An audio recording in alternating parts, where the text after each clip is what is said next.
Hello everyone, welcome back to my channel ओस्ट टहलिया वांगशन फैन फिक्शन। मैं हूँ आपकी ऑथर फॉर वॉलेट और ये है live a little gold runs in our blood.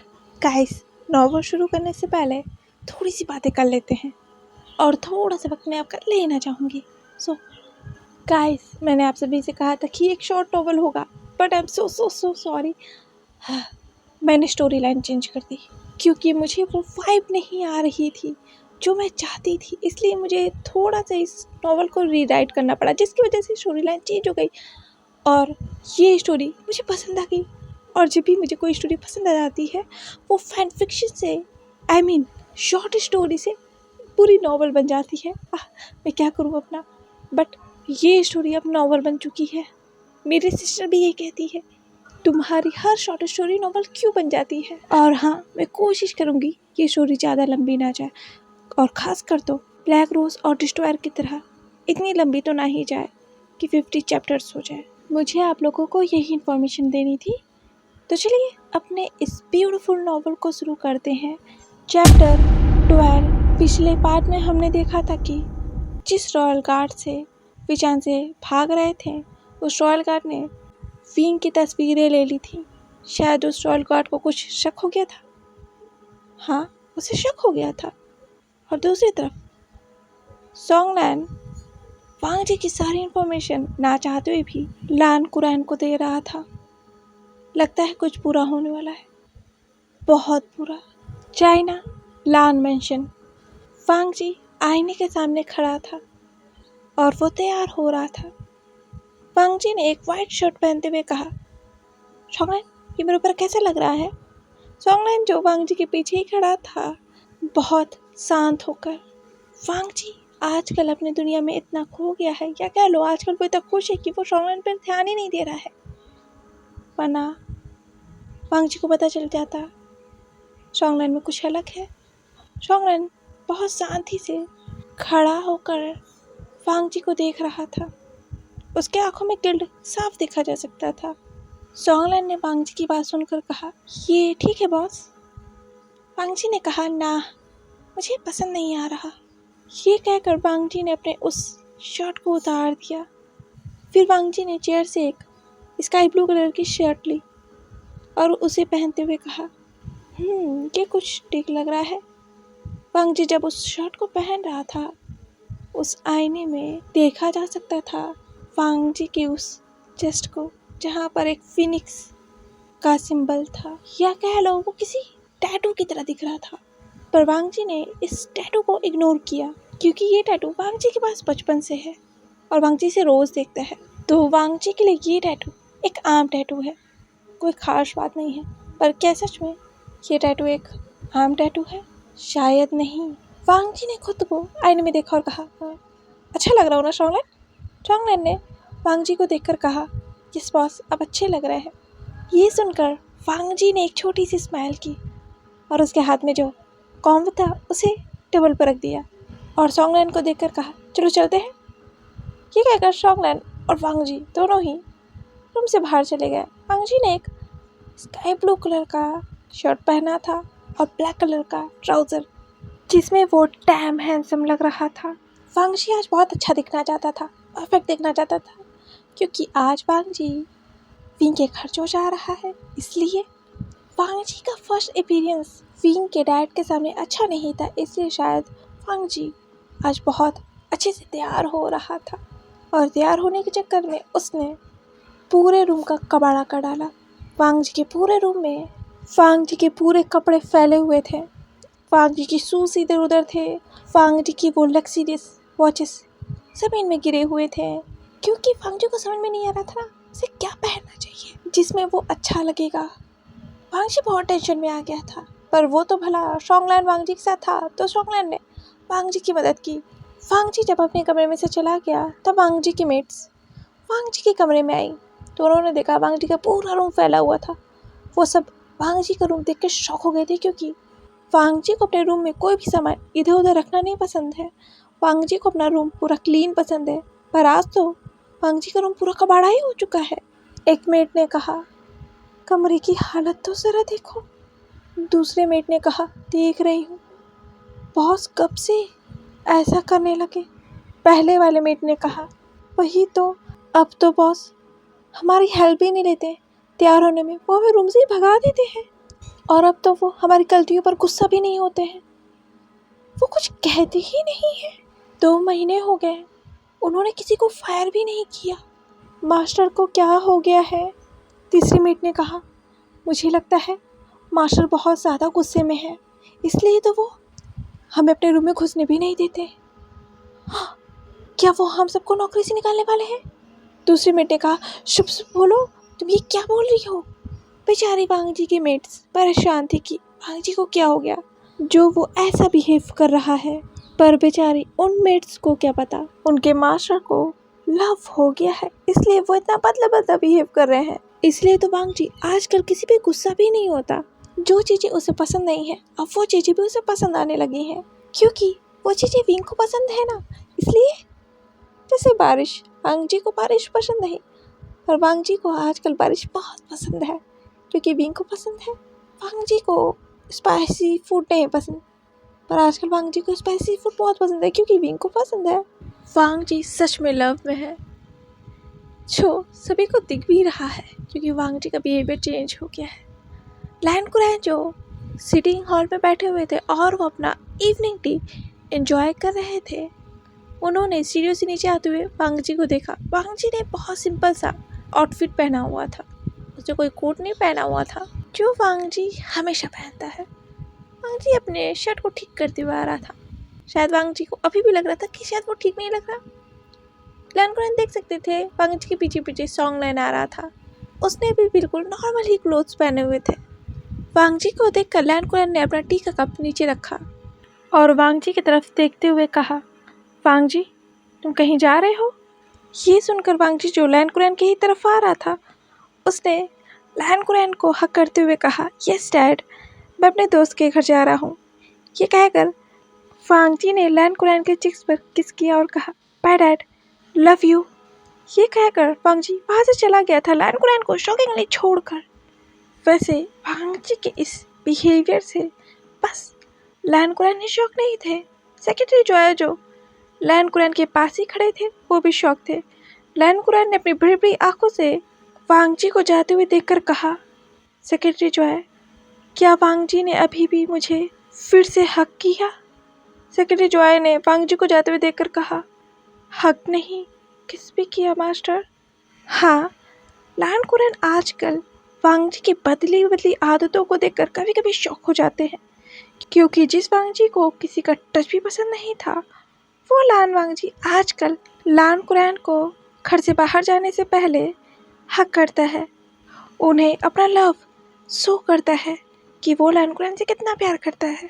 और ये बात जितना ही लैन कुरैन को शॉक करती है, उतना ही लैन कुरैन को अच्छा लगता है कि उनका बेटा नॉर्मल हो गया है। आजकल लैन कुरैन ये भी फील करने लगे हैं कि उनके और वांग जी में जो अजीब सी दूरियां थी, वो दूरियां भी मिट गई हैं और वो और वांग जी बहुत करीब आ गए हैं। उन्हें अपने और वांग जी के बीच का वो फादर और सन वाला बॉन्ड भी बहुत स्ट्रॉन्ग लगने लगा है, जो लैन कुरैन को बहुत अच्छा लगता है। शायद यही सोचते हुए लैन कुरैन के फेस पर एक छोटी सी स्माइल थी, पर लैन कुरैन को ये नहीं पता वांग जी के बिहेवियर में जो इतना बड़ा चेंज आया है वो विंग की वजह से है। उस विंग की वजह से जिसे लैन कुरैन शायद पसंद नहीं करते। वांग जी ने विंग से ही सीखा है कि कैसे अपने फादर को अपना लव शो किया जाता है। पहली बार जब वांग जी ने विंग को देखा था वी चांसी को हक करते हुए, तो वांग जी ने विंग से कॉलेज में पूछा था, विंग तुम अपने डैड को हमेशा हक क्यों करते हो? ये सुनकर विंग कंफ्यूज हो गया था। विंग ने पूछा था, तुम्हारा क्या मतलब है वांग जी? मैं कुछ समझा नहीं। वांग जी ने कहा था, मेरा मतलब है कि तुम अपने डैड को हमेशा हक क्यों करते हो? विंग ने कहा, वो मेरे डैड हैं इसलिए। वांग जी ने कहा, डैड तो मेरे भी हैं, पर मैंने अपने डैड को कभी नहीं किया, तुम ये क्यों करते हो? विंग ने कहा, अपने डैड को अपना लव शो करने के लिए। वांग जी ने कहा था, तो क्या अपने डैड को अपना लव शो करने के लिए हक करना होता है। ये सुनकर विंग के फेस पर एक छोटी सी स्माइल आ गई। विंग को पता है वांग जी दूसरों से थोड़ा अलग है। दूसरों को जो चीज़ें बहुत आसान लगती है या उनके लिए नॉर्मल होती हैं, वांग जी के लिए वो चीज़ें उतनी ही टफ होती हैं। विंग जानता है वांग जी आसानी से अपनी फीलिंग्स किसी को शो नहीं कर पाता है। उसे भी तो नहीं कर पाया था ना। विंग ने वांग जी को उस दिन बहुत सारी बातें बताई थी और सिखाई थी जो वो अपने डैड के साथ करता है। वांग जी भी चाहता था उसके भी डैड विंग के डैड की तरह हो। वो भी वांग जी से बहुत सारी बातें करे, उसकी केयर करे, उनके बीच में कोई तीसरा ना हो जब वो अपने डैड से बात कर रहा हो। पर वांग जी अपने डैड से ये कह नहीं सकता क्योंकि उनके बीच में अभी भी थोड़ी सी दूरियां हैं जो इतनी आसानी से तो नहीं जाएंगी ना। ये दोनों बाप बेटे एक ही जैसे हैं, अपनी फीलिंग्स बता नहीं पाते, इसलिए शायद वांग जी अपनी फीलिंग्स तो नहीं बता रहा है पर वो अपने डैड को अपना लव शो कर रहा है। फिलहाल जिसे पहली बार देखकर तो शॉन्गलैन भी शॉक हो गया था। शायद इसीलिए शॉन्गलैन अभी भी वांग जी को घूर घूर के देख रहा है। वांग जी जो कार में था उसने शॉन्गलैन की तरफ देखा जो उसी के बगल में बैठा था। वांग जी ने कहा, क्या है, तुम मुझे कब से ऐसे घूर क्यों रहे हो? शॉन्गलैन ने वांग जी से अपनी नजर हटाते हुए कहा, कुछ नहीं बॉस। वांग जी ने कहा, शॉन्गलैन मुझे बॉस बोलना बंद करो। मैंने तुम्हें कितनी बार कहा है, अब हम फ्रेंड्स हैं, ओके? शॉन्गलैन ने कहा, पर बॉस। वांग जी ने कहा, ठीक है, विंग के सामने मत बोलना। शॉन्गलैन ने कहा, यस बॉस। ये कहकर शॉन्गलैन ने विंडो से बाहर देखा और वो अपने मन में सोचने लगा, मैं जानता हूँ बॉस आप में इतना बड़ा बदलाव कैसे आया है, पर मैं नहीं चाहता आपके डैड कुछ गलत कर दें और फिर उन्हें रिग्रेट हो। पर मैं कुछ नहीं कर सकता सिवाय सब कुछ देखने के। दूसरे तरफ विंग के घर में हड़कंप मचा हुआ था, वो भी किचन में। विंग के डैड सुबह से किचन में ही थे और वो अलग अलग डिशेस बना रहे थे क्योंकि आज उनके घर में बहुत सारे गेस्ट आने वाले हैं। इसलिए तो आज उन्होंने अपने ऑफिस से छुट्टी भी ले ली थी क्योंकि उन्हें इतनी सारी डिशेस जो बनानी थी। विंग देख रहा था अपने डैड को किचन में एक चेयर पर बैठकर अपने फेस पर अपने दोनों हाथों को रखकर और अपना मुंह फुलाकर। विंग भी अपने डैड की हेल्प करना चाहता था पर विचांसे ने उसे करने ही नहीं दिया। उन्होंने विंग को किचन से ही बाहर निकाल दिया और उन्होंने कहा, तुम बस बैठकर मुझे देखो अगर तुम मुझे हेल्प करना चाहते हो तो, वरना तुम मेरा पूरा किचन ही उड़ा दोगे। बेचारे विंग ने तो कुछ भी नहीं किया था, वो तो बस विचांसे की हेल्प करने के लिए पर्दा धुल रहा था। अब उसकी क्या गलती की प्लेट्स उसके हाथ से छूटकर सीमेंट पर गिर गईं। वो तो शॉप की गलती थी ना जिससे विंग के हाथ से प्लेट्स फिसल गईं। विंग ने कहा भी अपने डैड से कि वो आगे और प्लेट्स नहीं गिराएगा, फिर 4 और गिर गए उससे क्या हुआ। फिर विंग ने कहा था कि ठीक है मैं बर्तन नहीं धुलूंगा तो मैं आपकी डिशेस को चलाने में हेल्प करता हूँ। तो विंग विचान से जो सूप बना रहे थे विंग उसे चलाने लगा था स्पैचुला से। वो गलती से एक ही साइड चलाने की वजह से विंग के हाथ से वो सूप भी जल गया और विचांसी को दोबारा बनाना पड़ा और उन्होंने जो बना रखा था उसका टाइमर विंग ने कुछ फास्ट कर दिया जिसे वो बन भी चल गया। ज़्यादा कुछ विंग ने नहीं किया था, फिर भी उसके डैड ने उसे किचन से भगा दिया।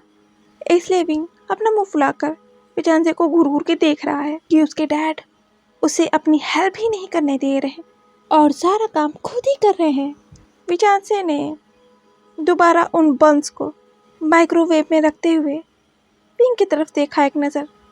विंग का मुंह फूला हुआ था, जहाँ से देख रहे थे विंग उस वक्त बहुत क्यूट लग रहा था, जिसे देखकर विचांसे के फेस पर स्माइल आ गई और वो माइक्रोवेव के पास से किचन काउंटर की तरफ आए। उन्होंने कहा, विंग को देखकर, क्या हुआ मेरे लिटिल किटन को, क्या वो गुस्सा है? विंग ने विचांसे से अपनी नज़रें हटाते हुए कहा, विंग आपसे गुस्सा है, विंग तो सिर्फ हेल्प करना चाहता था, फिर भी आपने मुझे डांटा। विचांसे ने कहा, विंग तुमने मेरा काम बढ़ा दिया था, मैं क्या करता, कुछ देर में ही लोग आ जाएंगे और तुमने खुद को हर्ट भी कर लिया। विंग ने कहा थोड़ा सा ही तो कटा है। विचांसे ने अपने आई रोल करते हुए कहा ठीक है, थोड़ा सा ही कटा है। वैसे एक बात पूछूं? ये सुनकर विंग ने विचांसे की तरफ देखा, अपना मुंह फुलाए हुए ही। विचांसे ने कहा वो लान वांग जी। ये सुनकर विंग के फेस पर थोड़ा सा ब्लश आ गया। वांग जी का नाम सुनते ही ये विचांसे ने देखा। विचांसे ने आगे कहा वो लान वांग जी जो आजकल तुम्हें कॉलेज ले जाने रोज आता है। विंग ने कहा हाँ, आप उसके बारे में क्यों पूछ रहे हो? विचांसे ने अपने एप्रन को उतारते हुए कहा तुम उसे लाइक करते हो। ये सुनकर विंग छकपका गया था। उसने कहा क्या? नहीं तो। विचांसे ने कहा विंग तुम उसे झूठ नहीं बोल सकते, तुम वांग जी को पसंद करते हो। विंग ने हकलाते हुए कहा नो नो नो डैड, ये आप क्या कर रहे हो? आपको गलतफहमी है। आपको गलतफहमी हुई है। विचांसे ने कहा विंग मुझे पता है तुम उसे पसंद करते हो, इसलिए तो तुमने अपने रूम में इतनी सारी उसकी पिक्स लगा रखी हैं। विंग ने कहा आपने देख लिया? विचांसे ने कहा तुम आज तक मुझसे कोई चीज़ छुपा पाए हो जो मैं नहीं देख पाऊंगा? नहीं देखता। विंग ने कहा डैड की गलत बात है, प्राइवेसी नाम की भी चीज़ होती है। विचांसे ने कहा वो सब छोड़ो, मुझे बताओ तुम उसे पसंद करते हो? ये सुनकर विंग ने शर्माते हुए कहा यस डैड, मैं पसंद करता हूँ उसे। ये कहते ही विंग ने अपना फेस अपने दोनों हाथों से छुपा लिया, क्योंकि विंग बहुत शाय फील कर रहा था। आखिर वो अपने लव के बारे में अपने डैड से बता रहा है। इसीलिए विंग को इतना शर्माते हुए देखकर विचांसे की आंखें बड़ी बड़ी हो गई थी, क्योंकि उन्होंने विंग को इतना शर्माते हुए पहले कभी भी नहीं देखा। विचांसे ने कहा मुझे लगा ही था तुम उसे पसंद करते हो। विंग ने विचांसे से अपनी नजर चुराते हुए कहा डैड बार बार ऐसा कहना बंद करो। विचांसे ने हंसते हुए कहा पर विंग तुम जानते हो ना, हम उनसे काफ़ी अलग हैं। माना कि तुम इतने बड़े कॉलेज में पढ़ते हो, तुम्हारे दोस्त बड़े बड़े घर के बच्चे हैं, पर वो है तो हमसे बड़े ही। हमें अपनी जगह नहीं बोलनी चाहिए। विंग ने ये सुनकर अपनी नज़रें उठाकर अपने डैड की तरफ देखते हुए कहा पर डैड मैं उसे पसंद करता हूँ और वो भी मुझे बहुत प्यार करता है। ये सुनकर विचांसे ने विंग की तरफ देखकर कहा तुम्हें यकीन है? विंग ने कहा यस डैड, मुझे यकीन है उस पर। ये सुनकर विचांसे ने मुस्कुराते हुए विंग के बालों को रफल करते हुए कहा मुझे वो पसंद है और मुझे भरोसा है तुम्हारे भरोसे पर। ये सुनकर तो विंग खुश हो गया था और वो उस चेयर से उठ गया। उसने जल्दी से विचांसे को हक करते हुए कहा सच में डैड? विचांसे ने भी विंग को हक करते हुए कहा वो एक अच्छा अल्फा है। विचांसे को वांग जी और विंग के रिलेशन से कोई प्रॉब्लम नहीं था। वो एक ओपन माइंडेड पर्सन है। उनके बेटे की खुशी उनकी ज़िंदगी में सबसे ज़्यादा मायने रखती है। वो जानते हैं वांग जी उनके बेटे से बहुत प्यार करता है, क्योंकि उन्होंने वांग जी की आंखों में देखा है विंग के लिए वो लव जो कभी उनके आंखों में था अपने वाइफ के लिए, या कह लो अपने प्यार के लिए। शायद इसीलिए विचांसे को वांग जी और विंग के रिलेशन से कोई प्रॉब्लम नहीं थी। वो खुश थे उन दोनों की ही रिलेशन से। विचांसे के दिमाग में यही कुछ चल रहा था। वो तब होश में आया जब डोरबेल की रिंग उन्हें सुनाई दी और विंग ने विचांसे से अपना हक तोड़ते हुए कहा वो आ गए। ये कहकर विंग दरवाजे के पास दौड़ कर चला गया और उसने डोर खोल दिया। जैसे ही विंग ने डोर खोला बहुत सारी चहकती हुई आवाज़ आई। हम आ गए। वैनजिंग ने विंग को हक करते हुए कहा विंग कैसे हो? विंग ने स्माइल करते हुए कहा मैं बहुत अच्छा हूँ सीनियर। वैनजिंग ने विंग से दूर होते हुए कहा विंग मैंने कितनी बार कहा मुझे सीनियर मत बुलाया करो, मुझे वैनजिंग कहो। विंग ने कहा ओके वैनजिंग। तभी शुयांग पीछे से आया और उसने वैनजिंग को साइड करते हुए विंग को हक करते हुए कहा विंग गुड मॉर्निंग। जंगशा ने शुयांग के कॉलर को पीछे से पकड़कर विंग से दूर करते हुए कहा गुड मॉर्निंग नहीं गुड इवनिंग, और उसे इतना चिपक मत। वांग जी ने देख लिया ना, तेरा मुंह एक बार फिर तोड़ देगा। शुयांग ने जंगशा को देखकर अपना मुंह बनाते हुए कहा अरे यार मैं तो बस हक ही कर रहा था। तभी विचांसे ने वहां आते हुए कहा तुम लोग आ गए, मैं तुम्हारा इंतजार कर रहा था। दरवाजे पे क्यों हो? अंदर आओ। विंग अपने दोस्तों को अंदर लेके जाओ। विंग ने कहा ओके डैड। शुयांग ने पीछे से एक तरफ आते हुए कहा अंकल। ये कहकर शुयांग ने पीछे से को हक कर लिया और कहा अंकल मैंने आपकी बहुत सारी तारीफ़ें सुनी है, आपके खाने की तारीफ़ें सुनी है। वैजिंग ने शुयांग से विचांसे को छुड़ाते हुए कहा वो बड़े हैं, उन्हें हक मत करो, उन्हें ग्रीट करो, बेवकूफ़। ये कहकर वैजिंग ने शुयांग को खींच लिया था। शुयांग की इस हरकत को देखकर विचांसे शॉक हो गए थे। क्या? जियांग ने ये देखा, उसने अपने आई रोल करते हुए कहा कुछ लोगों को मैनर्स नहीं। शुयांग ने कहा क्या तुमने मुझे कहा? जियांग ने कहा नहीं तो। वैजिंग ने कहा शुयांग क्या कर रहे हो, ग्रीट करो। ये कहकर वैजिंग ने विचांसे को ग्रीट किया और शुयांग ने, जंगशा ने, निमिंजे ने, निहोसेंग ने और जियांग ने भी विचांसे को ग्रीट किया। विचांसे ने नोट किया और कहा मैंने तो सोचा था तुम और जल्दी आओगे, पर तुम लोगों को आते आते 2 months हो गए।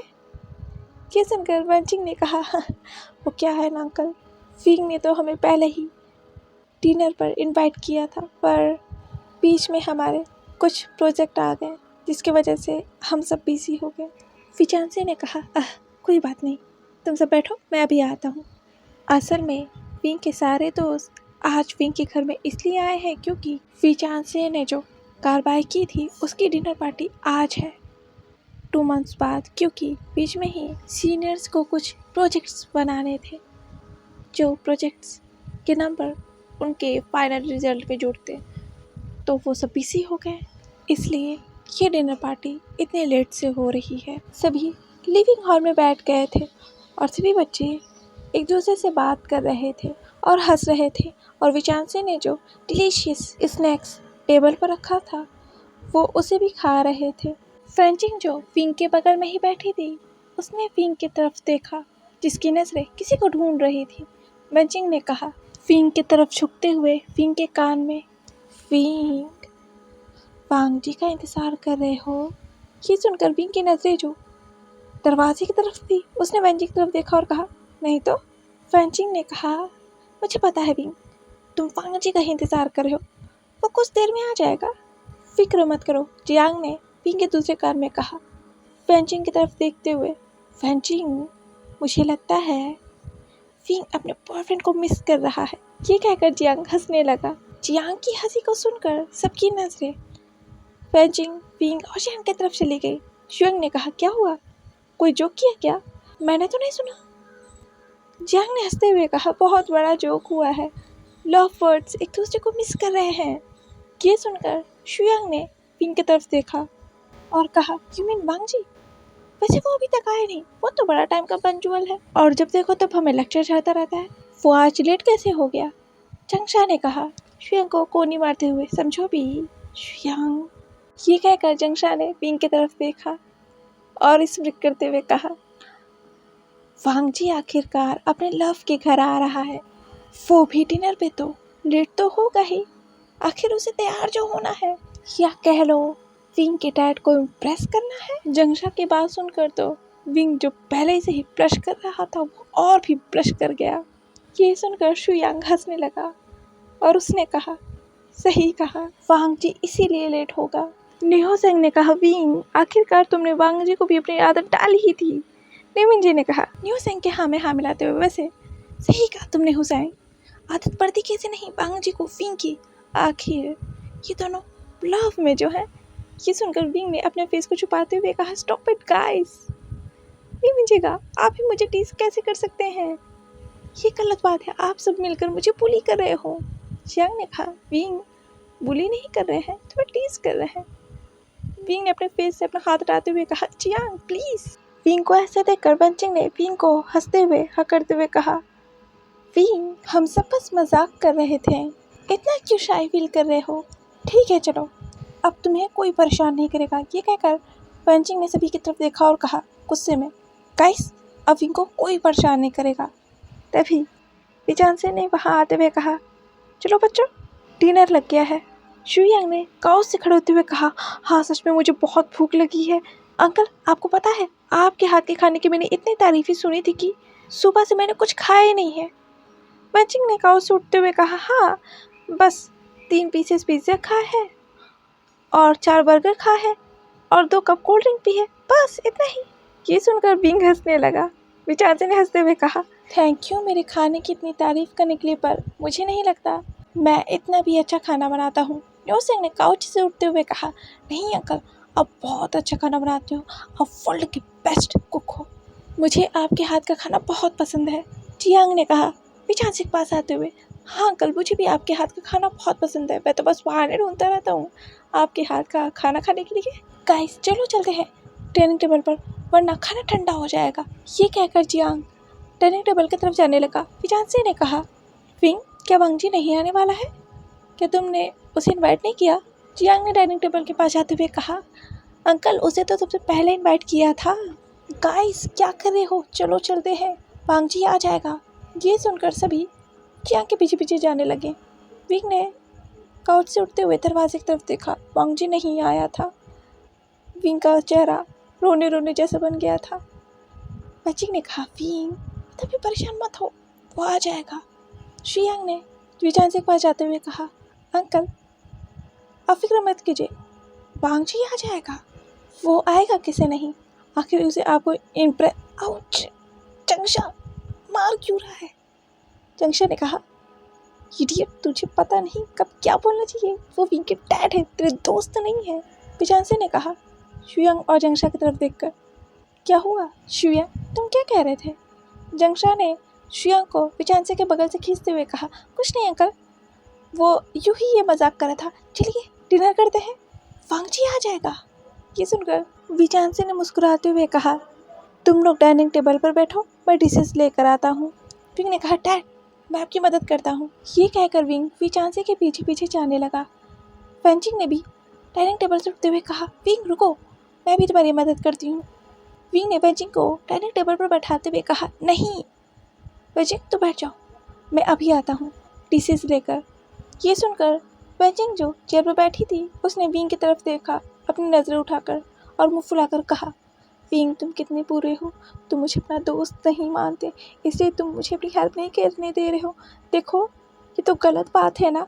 ये सुनकर विंग ने कहा हड़बड़ाते हुए, नहीं सीनियर ऐसे नहीं है, देखो विंग तुमने मुझे फिर से सीनियर कहा। विंग ने कहा, नहीं नहीं फैंचिंग, किसी कोई बात नहीं है। फैंचिंग ने कहा, तो मुझे अपनी मदद करने दो। विंग ने कहा अपना सिर खुजलाते हुए, ओ ओके। ये सुनकर फैंचिंग खुश हो गई और वो जल्दी से चेयर से खड़ी हो गई और उसने कहा, बताओ क्या क्या लाना है। ये कहकर फैंचिंग विंग के पीछे पीछे जाने लगी।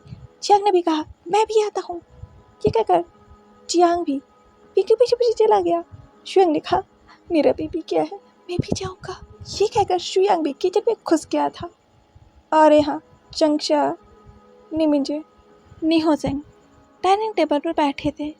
जंगशा ने कहा, क्या हमें भी हेल्प करने के लिए जाना चाहिए? ये कहकर जंगशा ने निहोसेंग की तरफ देखा। निहोसेंग ने कहा, मुझे नहीं लगता, वैसे ही काफ़ी लोग हैं किचन में, हम जाएंगे तो अंकल परेशान हो जाएंगे। ये सुनकर निमिंजे ने कहा, सही कहा। तभी किचन से जियांग आया ढेर सारी प्लेट्स लेकर अपने हाथों में, जिसके पीछे पीछे शुयांग किसी लॉस्ट पपी की तरह आ रहा था स्माइल करते हुए। जंगशा ने देखा और उसने अपना सिर पकड़ लिया और कहा, ये अल्फा। निहोसेंग ने कहा, शुयांग का इतनी स्माइल क्यों कर रहे हैं? निमिंजे ने कहा, क्योंकि वो तुम्हारे दोस्त को पसंद करता है ना, इसीलिए। निहोसेंग ने कहा, व्हाट? निमिंजे ने अपना सिर हिलाते हुए कहा, बिल्कुल, देखो तो ज़रा, तभी तो वो उसकी इतनी हेल्प कर रहा है। ये सुनकर निहोसेंग ने जियांग और शुयांग की तरफ देखा जो आपस में लड़ रहे थे। निहोसेंग ने उन दोनों को देखकर कहा, मुझे पहले क्यों नहीं पता चला? जियांग ने गुस्से में कहा शुयांग से, प्लेट छोड़ो। शुयांग ने उस प्लेट को अपने तरफ खींचते हुए कहा, नहीं, ये प्लेट मैं रखूँगा। जियांग ने एक प्लेट को अपने तरफ खींचते हुए कहा, नहीं, ये प्लेट मैं रख रहा हूँ ना, तो मैं रखूँगा, तुम जाओ दूसरा काम करो। शुयांग ने उस प्लेट को अपने तरफ खींचते हुए कहा, नहीं, मैंने कहा ना मैं तुम्हारी हेल्प करूँगा। जियांग ने कहा, हद है, तुम कोई और काम नहीं कर सकते, तुम मेरे पीछे पीछे क्यों घूम रहे हो? शुयांग ने कहा, मेरी मर्जी। जियांग ने कहा, क्या तुम पागल हो? शुयांग ने फ्लर्ट करते हुए कहा, तुम्हारे प्यार में। ये सुनकर जियांग की आंखें बड़ी बड़ी हो गई। शुयांग और जियांग में उस प्लेट को लेकर छीना झपटी चल रही थी। जियांग ने उस प्लेट को छीनते हुए कहा, तो मुझे। शुयांग ने कहा, नहीं। तभी डोर बेल रिंग हुई, जिस बेल को सुनकर शुयांग ने उस प्लेट को छोड़ते हुए कहा, वांगजी आ गया। ये कहकर शुयंग दौड़ते हुए डोरबेल की तरफ चला गया और जैसे ही शुयंग ने उस प्लेट को छोड़ा था, जियांग लड़खड़ा गया था और वो सीधे वेजिंग से टकरा गया था। वेजिंग ने कहा चिल्लाते हुए, जियांग क्या कर रहे हो, मेरे हाथ में फूड है, गिर जाएगा। जियांग ने कहा सॉरी। ये कहकर जियांग ने गुस्से में शुयंग की तरफ देखा जो डोर की तरफ जा रहा था। उसने कहा ये अल्फा मुझे जरा भी नहीं पसंद। ये कहकर जियांग ने अपना पैर पटका और वो प्लेट्स लगाने लगा। जंक्शन ने कहा मैं हेल्प करता हूँ। जियांग ने कहा थैंक यू। निमिन जी ने कहा तुमने जंक्शन को हेल्प करने दी, शुयंग को नहीं। जियांग ने अपने आईज रोल करते हुए कहा वो इरिटेटिंग है। ये सुनकर निमिन जी की आखिर बिड़बड़ी हो गई और उन्होंने अपने मन में सोचा वैसे कह तो सही रहा है। यहाँ शुयंग ने घर का दरवाज़ा खोलते हुए कहा वांग जी मेरे दोस्त। ये कहकर शुयंग ने सीधे वांग जी को हक कर लिया था और वांग जी शॉक, व्हाट, ये क्या कर रहा है, विंग को दरवाज़ा खोलना चाहिए था ना। बेचारा वांग जी इतने अच्छे से तैयार होके आया था, उसने सोचा था कि दरवाज़ा विंग खोलेगा और वो विंग को ये रोज़ बुके देगा जिसे देखकर विंग खुश हो जाएगा। पर ये अल्फा हर बार बीच में क्यों आ जाता है। वांग जी गुस्सा हो गया था। उसने शुयंग को खुद से दूर करते हुए कहा तू यहाँ क्या कर रहा है, विंग कहाँ है। शुयंग ने कहा विंग अंदर है, मैं तो बस दरवाज़ा खोलने आया था और देख तू मेरे ऊपर गुस्सा कर रहा है। वांग जी ने कहा फिर से ड्रामा नहीं शुयंग। शुयंग ने वांग जी के गले में हाथ डालते हुए कहा वैसे वांग जी आज तो तू बहुत सच सच के आया है, क्या बात है। वांग जी ने कहा कुछ नहीं, जैसे तू डिनर करने आया है वैसे मैं भी आया हूँ। शुयंग ने कहा पर तुझे नहीं लगता तो कुछ ज़्यादा ही लेट हो गया, 30 मिनट तू लेट है, इतना कौन लेट होता है। वांग जी ने कहा वो मैं थोड़ा काम में बिजी हो गया था। शुयंग ने इसमें करते हुए कहा काम में या तुझे कपड़े चूज़ करने में लेट हो गए क्यों शोंगलैन। ये कहकर शुयंग ने शोंगलैन की तरफ देखा और वांग जी ने शोंगलैन को आंख दिखाई कि कुछ कहना मत वरना ये अल्फा इस बात का ढिंढोरा पीट देगा। वांग जी की आंखों को देखकर शोंगलैन ने हंसते हुए कहा मुझे नहीं पता, मैं तो लेट से आया था ना। शुयंग ने कहा वांग जी से वांग जी तू अक्सर ही विंग को लेने आता है कॉलेज के लिए, तो तुझे आज इतने तैयार होने की ज़रूरत क्या थी, मुझे समझ में नहीं आ रहा, आधे घंटे कौन तैयार होता है। तभी विचांसे ने वांग जी को देखा और कहा वांग जी तुम आ गए, टेबल पर बैठो, हम सब तुम्हारा इंतज़ार कर रहे थे।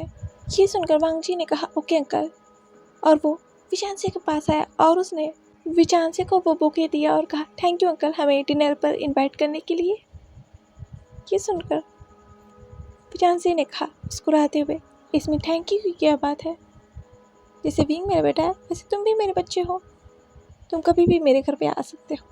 ये कहकर विचांसे ने स्माइल किया और वो बुके ले लिया। शुयंग जो वांग जी के बगल में ही बैठा था उसने कहा वांग जी के कान में वांग जी मैं तुम्हारे दुख को समझ सकता हूँ, तुम ये बुके विंग के लिए लाए थे ना, और देखो तुम्हें उसके डैड को देना पड़ रहा है,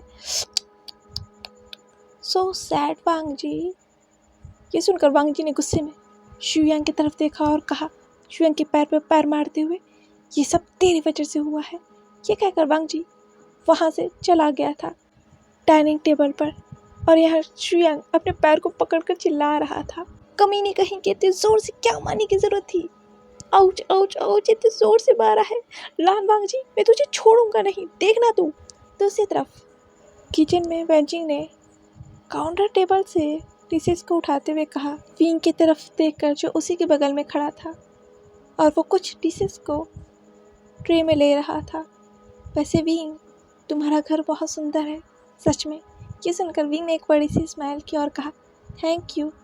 वेजिंग ने कहा चलो चलते हैं, वैसे वांग जी आ गया है। ये कहकर वेजिंग किचन से बाहर चली गई स्माइल करते हुए, और ये सुनकर विंग ब्लश कर गया था।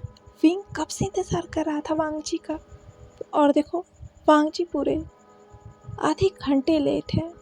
विंग तरस गया था वांग जी को देखने के लिए, पर फाइनली विंग वांग जी को देख पाएगा। ये सोचते हुए विंग ने काउंटर टेबल से उस ट्रे को उठाया जिसमें बहुत सारे डिशेस थे, और वो वेजिंग के पीछे पीछे चला गया। विंग किचन से निकला और उसने डाइनिंग टेबल की तरफ देखा जहाँ विचां से टेबल पर डिशेस रख रहे थे और वेजिंग उन्हें दे रही थी। जियांग सभी के पास स्पून रख रहा था और शुयांग को परेशान कर रहा था, और वो दोनों आपस में ही लड़ रहे थे। फिर विंग की नज़रें वांग जी के पास गए जो शोंगलैन के बगल में ही बैठा था और वो चंगशा से कुछ बात कर रहा था। विंग ने वांग जी को देखा। उस स्काई ब्लू शर्ट में वांग जी के कुछ बाल उसके फोrehead पे आ रहे थे और वो डैम हैंडसम लग रहा था। विंग ने ये अपने मन में सोचा और उसने कहा,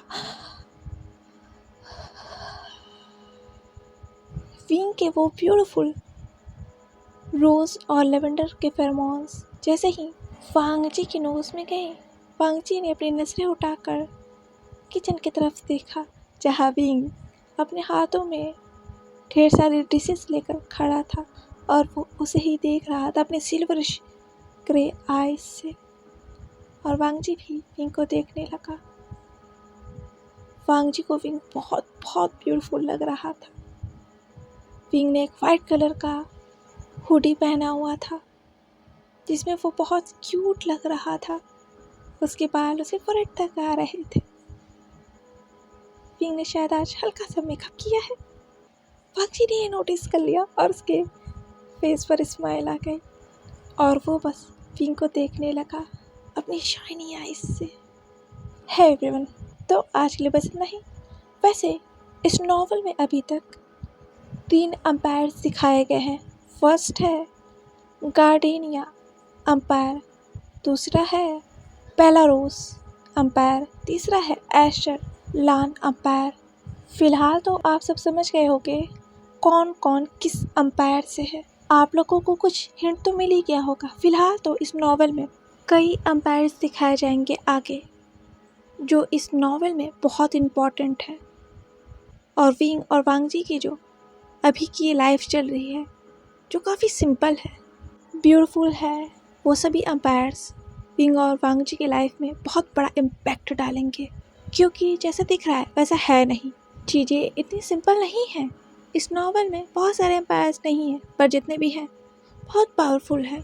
इस नॉवल में नॉर्मल लोगों की ज़िंदगियाँ और किंग्स और क्वींस की जो ज़िंदगियाँ हैं साथ साथ चलती हैं। जैसे चाइना में कोई भी एम्पायर नहीं है, यहाँ नॉर्मल लोग रहते हैं जैसे बिजनेसमैन और भी बहुत लोग रहते हैं। देखा जाए तो ज़्यादातर चाइना में बिजनेसमैन फेमस है, जैसे टॉप का बिजनेसमैन लान वांग जी है। और भी बहुत सारे कंट्रीज़ है जहाँ किंग एंड क्वीन एग्जिस्ट नहीं करते और ना ही वहाँ रूल करते हैं।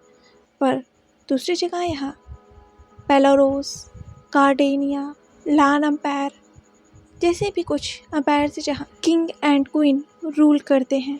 इनकी अपनी ही एक अलग दुनिया है। हालांकि ये मॉडर्न वर्ल्ड है लेकिन किंग एंड क्वींस यहाँ पे होते हैं।